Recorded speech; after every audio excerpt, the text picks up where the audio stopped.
मतलब पिताजी तो हमारे शुरुआत से ही ठेला लगा रहे हैं। लगभग मेरे से 20 वर्ष से ज़्यादा जितनी मेरी उम्र है उससे पहले से लगा रहे हैं। छोटी भाई बहन है वो भी साथ में काम करते हैं उनके, और हम भी, मैं और मेरा छोटा भाई साथ में पिताजी के जाते हैं ठेले पर। लेकिन इस बार उनको अंतिम सफलता मिली है, तो इसका पूरा श्रेय मेरे माता पिता को है, जिन्होंने इतनी मेहनत करके उनको पढ़ाया लिखाया है।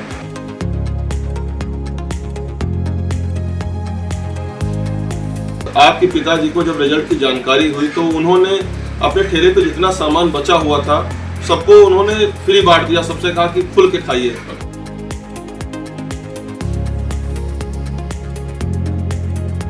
इतना संघर्ष करते थे कि मतलब इतना दिक्कत होती थी कभी, लेकिन पैसों का मना नहीं करते थे। कुछ भी कहते थे पापा ये जरूरत है तो तुरंत उनको दिलवाते, कभी कमी नहीं होने दी, मतलब पढ़ाई को लेके किसी भी चीज़ को लेके।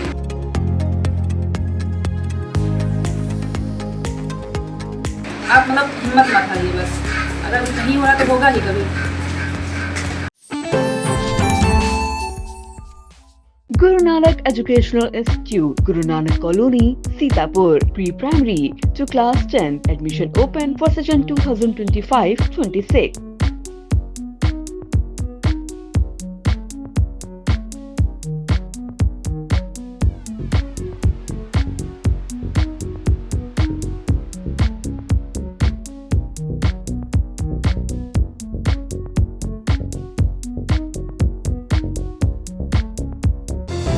Sagal School is a place where we ponder our kids with care and creativity.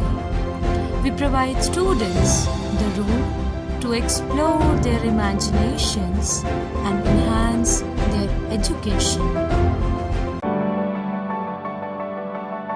At Singhania Educational Institute, we're not just prepared for the future, we're actively shaping it with technology and innovation. We are preparing to lead tomorrow.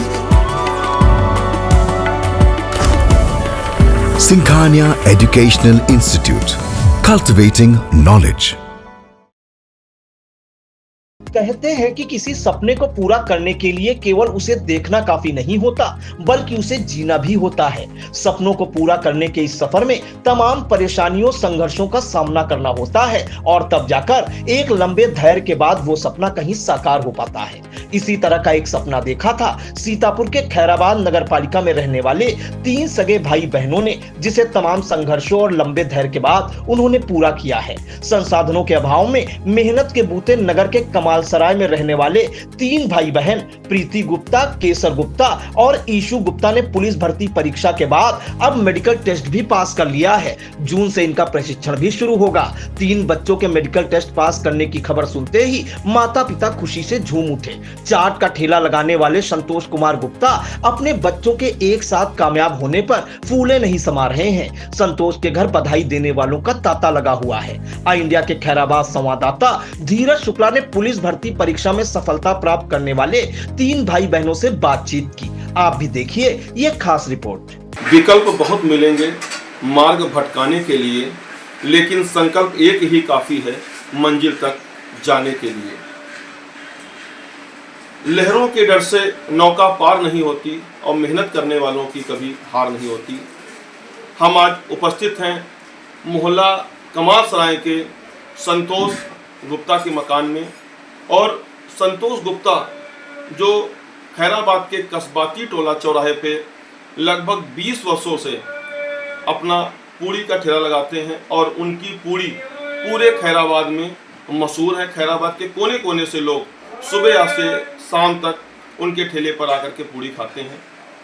उन्हीं के 3 बच्चों ने सीतापुर जनपद सहित खैराबाद का नाम रोशन किया है। उत्तर प्रदेश पुलिस कांस्टेबल भर्ती में उनके संतोष गुप्ता के 3 बच्चे चयन हुए हैं। उनकी बेटी, एक बड़ी बेटी है जिसकी शादी हो गई है, शादी लखीमपुर जनपद के गोला में हुई है। उनका बेटा ईशु गुप्ता और उनकी बेटी। उनसे जानने का प्रयास करेंगे कि उनकी जो मेहनत है, किस तरीके से उनकी मेहनत ने, उनके पिता के संकल्प ने आज इनको लोगों को किस मुकाम पे पहुंचाया है, किस तरीके से इन बच्चों ने मेहनत की, उनसे जानने का प्रयास करते हैं। सबसे पहले हमारे चैनल के माध्यम से आपको बहुत बहुत बधाई। धन्यवाद। क्या नाम सुबह आपका है? ईशु गुप्ता। ईशु जी, किस तरीके से आपने तैयारी की और पुलिस की जो भर्ती आई, कहाँ कहाँ आपने भर्ती देखी और क्या तैयारी की, किस तरीके से तैयारी की? आपके पिताजी जो है पूड़ी का ठेला लगाते हैं, लोगों ने बताया कि आप भी सुबह ठेले पे पहुंच जाते थे उनकी मदद करने के लिए। कैसे क्या रहता था आपका रूटीन, जिस तरीके से आप लोगों ने तैयारी की, मेहनत की? सर पिताजी तो हमारे शुरुआत से ही ठेला लगा रहे हैं, लगभग मेरे से 20 वर्ष से ज़्यादा जितनी मेरी उम्र है उससे पहले से लगा रहे हैं। वो रोज़ सुबह 4 बजे उठते हैं, उनके साथ पूरा परिवार उठता है, माता जी भी उठती हैं, छोटी बहन है वो भी साथ में काम करते हैं उनके, और हम भी, मैं और मेरा छोटा भाई साथ में पिताजी के जाते हैं ठेले पर। तो अभी हाल ही में उनका उत्तर प्रदेश पुलिस में चयन हुआ है कांस्टेबल पद पर। मैं, मेरी बड़ी बहन और मेरी छोटी बहन का। इससे पहले भी कई हम लोग भर्तियों में देख चुके हैं, कहीं फाइनल कट ऑफ में रह जाते थे, कहीं फिजिकल में रह जाते थे, तो किसी का प्री ही नहीं निकलता था। लेकिन इस बार उनको अंतिम सफलता मिली है और इसका पूरा श्रेय मेरे माता पिता को है, जिन्होंने इतनी मेहनत करके उनको पढ़ाया लिखाया है।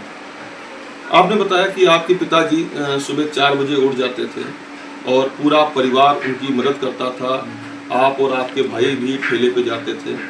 तो किस तरीके से, इस तरीके से आप लोग मेहनत, किस तरीके से आपकी पढ़ाई का क्या रूटीन रहता था और फिजिकल की तैयारी कैसे रहती थी? सर फिजिकल तो जब तक मैं सुबह जल्दी उठता था, मैं फिजिकल यहाँ अपने हैदराबाद में डीजे कॉलेज ग्राउंड में मैंने फिजिकल वहाँ से तैयार किया है। फिजिकल से आने के बाद मैं तुरंत नाश्ता करके पापा के साथ काम में हाथ बटा था, उसके बाद ठेले पर जाता था। वहाँ से दोपहर से आने के बाद मैं अपनी पढ़ाई शुरू कर देता था, फिर अपनी पढ़ाई शाम रात तक पढ़ाई चलती थी अपनी। सुबह ठेले पे कितने बजे पहुँच जाते थे? 7 बजे। ठेले पे काम करते समय अपने पिताजी के साथ कई कठिनाइयाँ भी आती होंगी, कई समस्याएं भी आती होंगी। कैसी क्या समस्याएं आती थी ठेले पे? कुछ समस्याएं आती थी? सर समस्याएं कुछ नहीं है, बस आप हर पिता का सपना होता है उसका बेटा सरकारी नौकरी पाए या स्थायी रूप से सेटलमेंट उसका हो जाए। बस वही सब चीज़ें देखे ताकि पिताजी का मोटिवेशन मिला कि इतना मेहनत कर रहे हैं, तो उसी को देखते हुए पढ़ाई चुनी जारी रखी है।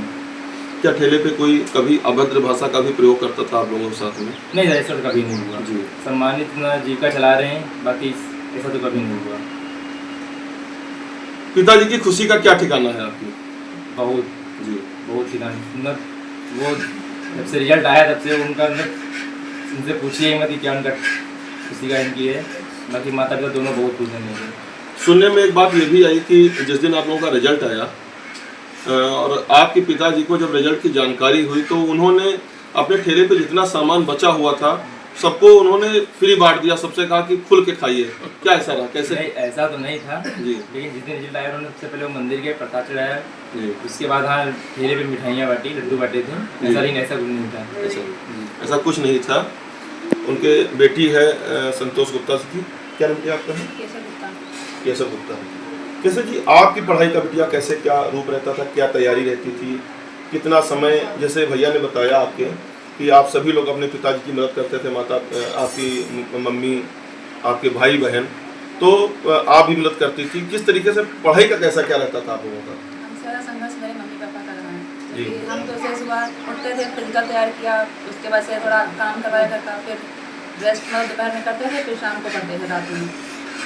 जैसे पापा लोगों का ये था कि इतना संघर्ष करते थे कि मतलब इतना दिक्कत होती थी कभी, लेकिन पैसों का मना नहीं करते थे। कुछ भी कहते थे पापा ये ज़रूरत है तो तुरंत खुद ही कभी कमी नहीं होने दी, मतलब पढ़ाई को लेके किसी भी चीज़ को लेके। पिताजी जो मेहनत करते थे, और देखिए भावुक हो गई बिटिया है अपनी बात बताते हुए, पिताजी मेहनत करते थे और पिताजी के आगे बच्चे जो भी डिमांड रखते थे उस डिमांड को पूरा करने का संतोष गुप्ता पूरी तरीके से मेहनत करके, पूड़ी का ठेला लगा करके अपने बच्चों की जो भी उनकी डिमांड होती थी उस डिमांड को पूरा करने का उनका एक प्रयास रहता था कि अपने बच्चों की जो डिमांड है उनको पूरा किया जाए। बिटिया, आप क्या कहना चाहेंगी जो खैराबाद के जो युवा हैं जो तैयारी कर रहे हैं, बहुत लोग तैयारी करते हैं, बहुत लोग परीक्षा में रह गए, फिजिकल में रह गए हैं, उनके लिए क्या संदेश आपका रहेगा? अगर से किसी चीज़ को पाना है तो टाइम लगता है थोड़ा उसको। जैसे हम लोगों ने इतने टाइम से तैयारी कर रहे थे, तो दिल्ली पुलिस में मेरा हुआ तो फिजिकल क्वालिफाई नहीं हुआ, तो किसी में मेडिकल में अनफिट हो गया, तो हम लोग का हौसला टूटा, लेकिन फिर भी इसे कंटिन्यू करते रहे तो आज सफलता मिल ही गई। तो यही सबसे कहना चाहेंगे कि आप मतलब हिम्मत मत हारिए, बस अगर नहीं हो रहा तो होगा ही कभी। हिम्मत मत हारिए। इन बच्चों ने कई राज्यों में ट्राई किया, कहीं फिजिकल रह गया, कहीं इंटर रह गया, लेकिन इन बच्चों ने अपना हौसला नहीं छोड़ा और मेहनत करते रहे। आज नतीजा है कि इनकी मेहनत रंग लाई, इनके पिता की मेहनत रंग लाई। आप सभी को सादर नमस्कार। मैं आई इंडिया न्यूज़ चैनल को आभार व्यक्त करना चाहूँगी कि उन्होंने मुझे अपने मंच पर आमंत्रित किया। मेरा नाम प्रीति गुप्ता है, मेरे पिताजी का नाम श्री संतोष कुमार गुप्ता है और मुझे ये बताते हुए बहुत ही खुशी हो रही है कि हम तीनों भाई बहनों का चयन उत्तर प्रदेश पुलिस में आरक्षी पद पर हुआ है। मैं अपने आप को बहुत ही सौभाग्यशाली मानती हूँ कि आज मेरे द्वारा मेरे माता पिता, मेरे पति व मेरे परिवार को जो खुशी मिल रही है उसके लिए मैं ईश्वर की बहुत बहुत आभारी हूँ। और मैं अपने उन भाई बहनों को एक संदेश देना चाहती हूँ जो कि प्रतियोगी परीक्षाओं की तैयारी कर रहे हैं कि जीवन में आने वाली कठिनाइयों से कभी हताश ना हो। उन कठिनाइयों को एक्सेप्ट करें, उन्हें चैलेंज करें, मेहनत करें और आगे बढ़ें। मेरे भी जीवन में कठिनाइयाँ आईं पर मैं उन कठिनाइयों से हताश नहीं हुई। मैंने उन कठिनाइयों को सहारा बनाया और आगे बढ़ी और ईश्वर की कृपा से मुझे यह सफलता प्राप्त हुई है और आगे भी मैं प्रयासरत रहूँगी। धन्यवाद। सबसे पहली बात तो ये है कि कोई भी चैनल गांव में कविता की अलग ही जगाता।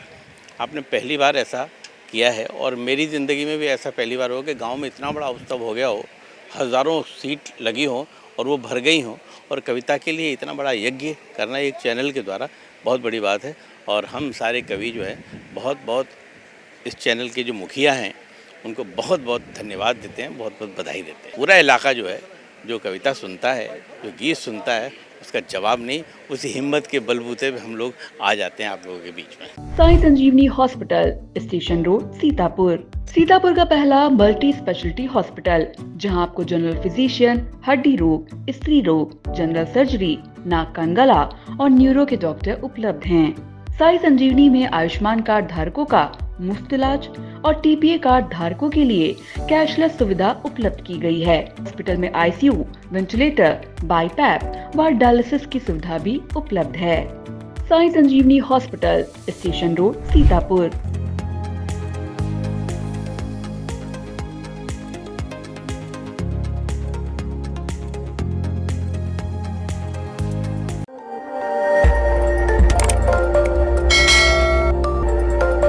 खबर आपकी, नजर हमारी। देखते रहिए आई इंडिया।